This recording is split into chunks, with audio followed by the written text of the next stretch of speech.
এই আয়াতে আল্লাহ তাআলা বলেন, কুলিল্লাহুম্মা মালিকাল মুলকি তুতিল মুলকা মান তাশাউ ওয়া তানজিউল মুলকা মিম্মান তাশা ওয়া তুইজ্জু মান তাশাউ ওয়া তুযিল্লু মান তাশা।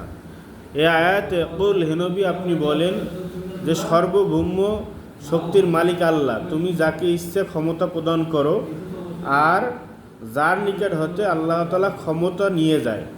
যাকে ইচ্ছে আল্লাহ কি করে? ক্ষমতা দেয়, আর যার কাছ থেকে ইচ্ছা তিনি ক্ষমতা কেড়ে নেয়। এবং আল্লাহ তাআলা কি করে? অত ইজ্জু মাংতাসাউ অত জিল্লু মাংতাসা, যাকে ইচ্ছে আল্লাহ তাআলা ইজ্জত দান করে, যাকে ইচ্ছে আল্লাহ তাআলা ভূমিহীন করে। বিয়াদিকাল খায়র, সব কল্যাণ কার হাতে? কল্যাণ সব আল্লাহ তাআলার হাতে। ইন্নাকা আলা কুল্লি শাইইন কাদির, আল্লাহ তাআলা সব ক্ষমতার অধিকারী। আল্লাহ তাআলা কি? সব ক্ষমতার অধিকারী। এর পরের আয়াত আল্লাহ তাআলা কি বলেন? তুলিজুল লাইলা ফিন নাহারি ওয়া তুলিজুন নাহারা ফিল লাইল। অর্থাৎ এই আয়াতে আল্লাহ বলেন, আল্লাহ তাআলা রাত্রিকে দিবসে পরিণত করে আর দিবসকে কি করে? রাত্রে পরিণত করে। অর্থাৎ তুলিজুল লাইলা ফিন নাহারি ওয়া তুলিজুন নাহারা ফিল লাইল ওয়া তুখরিজুল হাইয়া মিনাল মাইয়িতি ওয়া তুখরিজুল মাইয়িতা মিনাল হাই।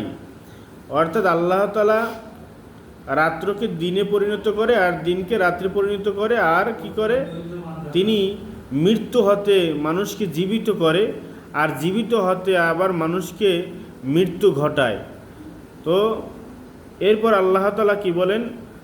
আল্লাহ তাআলা বলেন, অতার জুকু মাংতাশাউ বিগয়রি হিসাব। আল্লাহ তাআলা যাকে ইচ্ছা তাকে বেগয়রি হিসাব, অর্থাৎ অপরিমিত জীবনোপকরণ দান করে। যত ইচ্ছা আল্লাহ তাআলা দান করে যাকে ইচ্ছা। এখানে এই যে আয়াতটা, এই আয়াতটা নাজিল হয়েছে যেমন তুখরিজুল হাইয়া মিনাল মাইয়িতি ও তুখরিজুল মাইয়িতা মিনাল হাই। অর্থাৎ আল্লাহ তাআলা মৃত্যু থেকে জীবন দান করে। অর্থাৎ ডিম থেকে আল্লাহ তাআলা বাচ্চা দেয়, আবার বীর্য থেকে আল্লাহ তাআলা সন্তান দেয়, অথবা বীজ থেকে আল্লাহ তাআলা বৃক্ষ দেয়। আবার রূপক অর্থে কথাও বলা যায় যে আল্লাহ তাআলা কাফির অথবা জীবিত মানুষের উদ্দেশ্যে কথা বলছে, অথবা আল্লাহ তাআলা মন্দ হতে ভালো এবং ভালো হতে মন্দ, এটা বোঝানোর জন্য আল্লাহ তাআলা বলছে। আবার অনেক জ্ঞানী মানুষের ঔরসে আল্লাহ তাআলা মূর্খ মানুষ দেয়, এবং মূর্খ মানুষের ঔরসে আল্লাহ তাআলা জ্ঞানী মানুষও দেয়। যেমন ধরো নূহ আলাইহিস সালামের ছেলে কেনান, এই অর্থে আল্লাহ তাআলা এই কথা বলছেন, তুখরিজুল হাইয়া মিনাল মাইয়িতি ওয়া তুখরিজুল মাইয়িতা মিনাল হাই।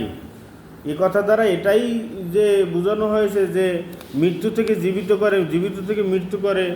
এটার দ্বারা রূপক অর্থে এটাও বোঝায় যে বিদ্যান থেকে জ্ঞানী বের করে, জ্ঞানী থেকে বিদ্যান বের করে। আবার আল্লাহ তাআলা এই আয়াতে কুলিল্লাহুম্মা মালিকাল মুলকি, এই আয়াতটা নাজিল করছে 8ম হিজরিতে 630 খ্রিস্টাব্দে। 630 খ্রিস্টাব্দে আল্লাহ তাআলা এই আয়াত নাজিল করছে যে তোমাদেরকে মক্কা বিজয় দিয়েছি। এরপরে আবার সামনে পারস্য যুদ্ধ হবে, পারস্য যুদ্ধ হবে, রোমান যুদ্ধ হবে। এই পারস্য কাদের অধীনে? কাফের মুশরিকদের, রোমান কাফের মুশরিকদের অধীনে। এই রোমান এবং পারস্য এইটা আবার মুসলমানদের অধীনে আসবে। এই জন্য আল্লাহ তাআলা এই আয়াতটা নাজিল করেন। তো এই আয়াতের ভিতরে দুই একটা তাহাকিক যদি আমরা দেখি, যে তুলিজু এই শব্দটার সিগা হবে আল মুফরাদুল মুজাক্কারুল মুখাতিব, এর বহাজ হবে আল মুদারে মুসবাত লিল মারুফ বাবে এফাল মাজদার আল ইলাজু মাদ্দা। এখানে মাদ্দা কি? ওয়াও লাম জিম। এখানে কি আছে? হামজা নাই, তবে হরফিল্লাত আছে। একই জাতীয় হরফ নাই, হরফিল্লাত আছে।